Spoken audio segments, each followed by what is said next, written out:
Let's bring in leader of the Rivers Ijaw People's Congress, Senator Sekibo. He joins me live on the program from Abuja. Senator Sekibo, thanks for joining us on the program this evening. Governor Fubara's invite to the lawmakers today was turned down. We had the House issuing a warrant of arrest on chairman of RISEC. Would you say both parties have shown enough commitment to keep the peace in Rivers? Yes. The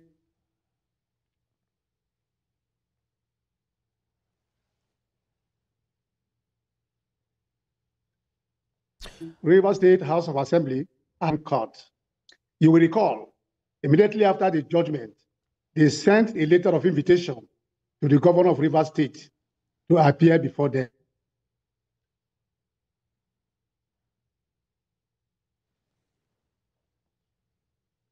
It appears we have issues connecting that is normal. With Senator Sekio. Took the leader to government house. The dispatch rider was chased away, was driven away. The leader was not received. Then later, the governor said in the media, social media, that he didn't get the letter. If he didn't get the letter, he see it on social media. It is the onus lies on him to take a call across to the Speaker of the House of Assembly and confirm from him. Because at this particular period, that is a crisis period. So if you want peace, that is what he ought to do. He didn't do it. Having failed in that, he now asks his SAG, the Secretary to the state government, to write a letter signed by the Secretary to the state government and sent to the Assembly, the Speaker. It is not done in that way. Every legislator will tell you, as somebody who served in the National Assembly for 20 years, I will tell you, if the president of this country wants to have a meeting with the National Assembly, the letter will be endorsed by him, not by any aides. And so the SAG cannot write a letter to invite the Speaker and members of the Assembly that governor was calling them for a meeting. It is not done in that way. Two, that letter was not sent to them. It was just placed on social media to either gain sympathy from the public. I led Port Harcourt yesterday, this morning, to Abuja. We are monitoring it, whether they are going to the letters. He did not send any letter to them. Even that one, the SSG endorsed, it didn't send to them. It means that the governor is not actually buying to the judgment of the Supreme Court. Senator Sekibo. Our observation. We'll get back to who signed that letter or not, but part of the agenda on that letter was payment of outstanding allowances to the lawmakers, getting a befitting space for them to meet, and also resubmitting the budget. You don't think that's the governor extending an olive branch, especially when you consider the position of the Supreme Court and his attempt to implement them? You see, that is what I'm saying. The first attempt was made by the House of Assembly, which the governor did not honor. Now, if you want to invite them, he ought to have signed the letter and sent to them. They will come. Why won't they come? We are looking for peace. We've advanced ourselves. But they will not ask, he will not ask the Secretary of the State Government to write a letter inviting another arm of government. There are 3 arms of government. The president cannot use any of his aides to write to the chief judge of the land, the CJN, to come to Villa for a meeting. That letter must be endorsed by the president. If the governor wants to meet with the House of Assembly, he should write them. He should write and endorse the letter and send to them. If he has done that one, then they will reply him, we are coming, or we are not coming. They will respond. Now he did not do it. He asked his own aide to write to them. Is it because he claimed that they are not in existence?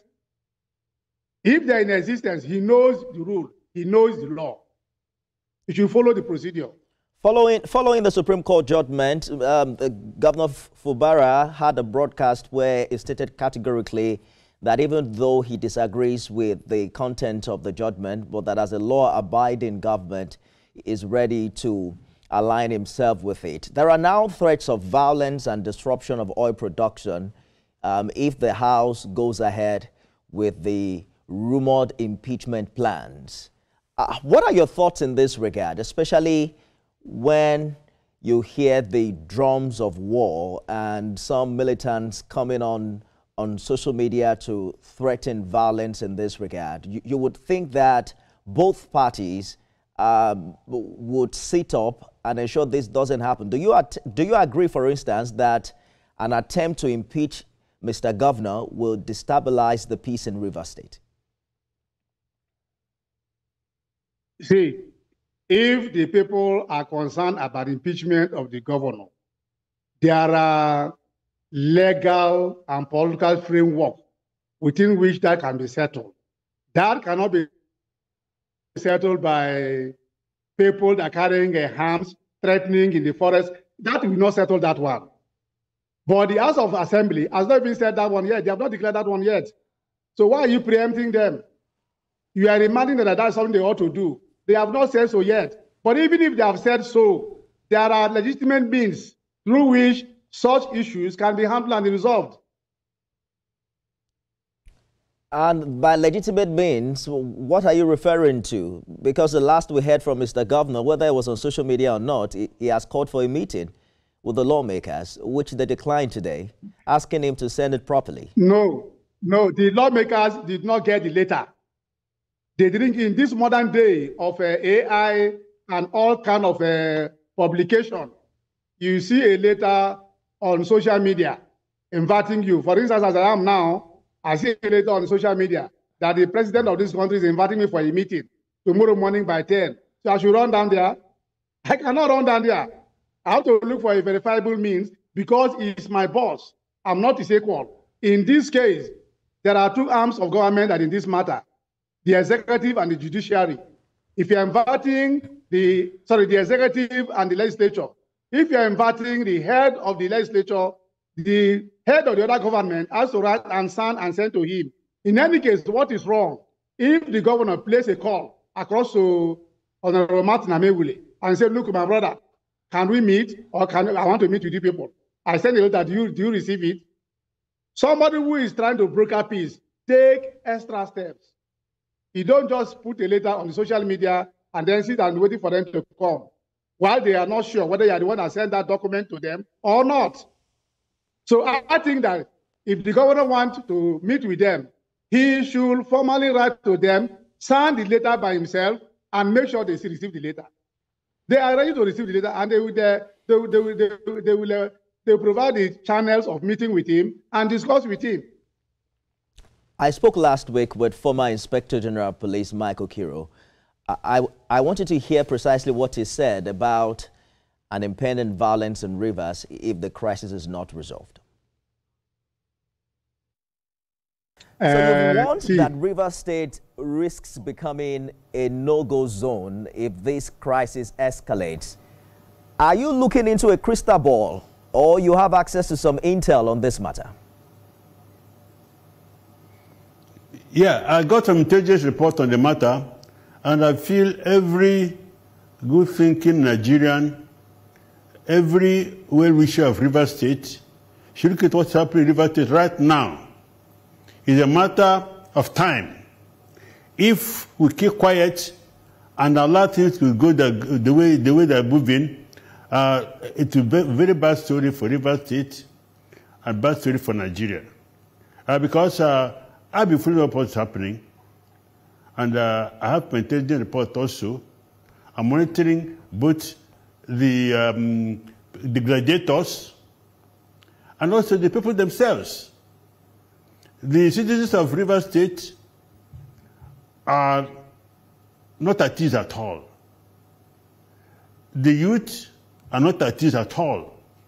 Yeah, because if you look at it, you find that it's an issue that is tails to lose, heads to lose.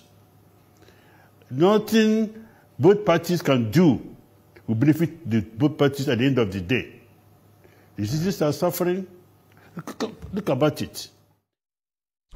That's former Inspector General of Police Michael Kiro. Senator Sekibo, are you worried about this position? He says he has an intelligence report about an impending crisis if both parties don't sit across the table to resolve this in time?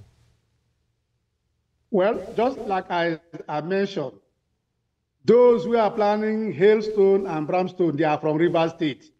Our wives, our children, our aged mothers, aged parents, they are all in Rivers State. If anyone bring any destruction or whatever, it will affect every Rivers man. No Rivers man want to fight. We went through the Biafran war, Nigerian Biafran war, and we saw what we went through. No Rivers man want to go to war. I will advise that the former IG should advise the governor of the state to take the formal process of meeting with the legislature, invite them and meet with them. I believe they are ready to meet with him. I hear you, but he's also now called on both Nyesom Wike and Governor Fubara. He specifically mentioned in that interview that history will not be kind to them if this happens. What role do you see both men specifically play in this regard? Well, you are aware, in 2023, Mr. President invited them for a truce, and they went. And now you have brought in Nyesom Wike's name.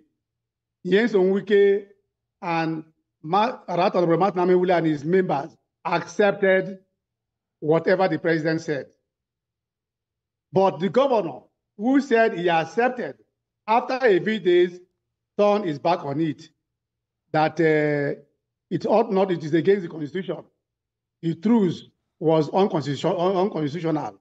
So if there's a problem in Rivers State, assuming, we must hold the governor responsible. He is the governor of the state. He is the chief security officer. If there are crises, he should look for a way to make sure that crisis is put up. But he cannot now, 3 days ago, that he will even lead the young boys to the street and cause havoc. How can a governor speak in that light? Can a governor speak in that light? That he will lead vandals, he will lead militants to the street and cause havoc. He can't say so. He's the governor. He's the first citizen of that state. He should keep to restraint. He should hold restraint for what he's saying.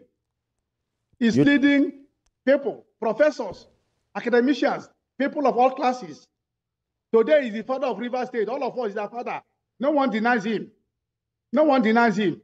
But he should not behave in that matured manner and handle the work as a statesman. He is a statesman. If you are looking for victory, sometimes you lie low. You can fall down and they march over you, and then you win. That's how great men do their things. I think that he has a major role to play. Absolutely, but not just him, because he's not the one fighting himself. You talked about the agreement signed with Nyesom Wike with Mr. President earlier on. The governor claims that that agreement was one-sided, skewed in favor of the Wike camp. Do you see Mr. President still playing a significant role in resolving this matter? Why do you say the agreement is one-sided? The president, the two parties were there.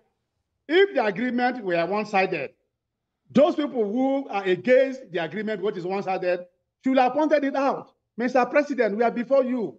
This agreement appears to be one-sided. This point, and this point are not good for what we have discussed. Can you do an amendment? Or can you rephrase it? That will be done. They didn't say so. They stayed there, agreed, took their pens and signed the agreement, then came to Rivers State and said that the agreement was one-sided. My brother, is that how they do things? You went for a meeting. They were saying something against you. Things that are not in your own favor. He did not say anything. Then they say, sign. You sign it. Then they come back to your office and say, no, it is one-sided. It is one-sided. It is unconstitutional. So I think we are past that stage. The stage we are now.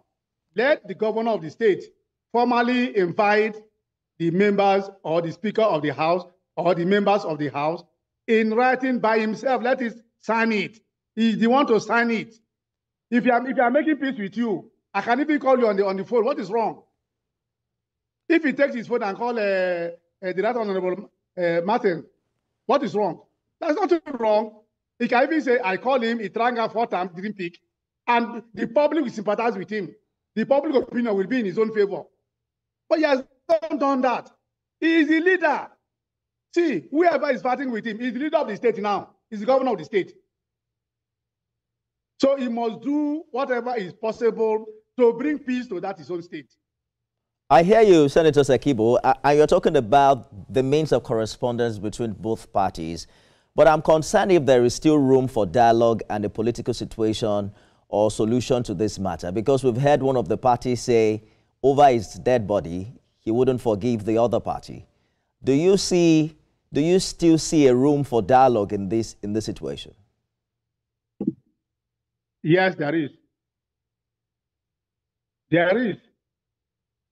There is dialogue. That is why I said it should follow legal and political framework. I said so. I said so. For instance, calling the Right Honorable Speaker of the House formally as he ought to do. He has started the dialogue process. Dialogue means I want to reach out to you. Let's talk. It's not just necessarily through a letter. I have sent a letter to you. I am also calling you, Mr. Speaker. Can we meet? Can we meet and have a chat? Either you and me or the leadership of the House. It is a possibility. That does not remove him from being the governor.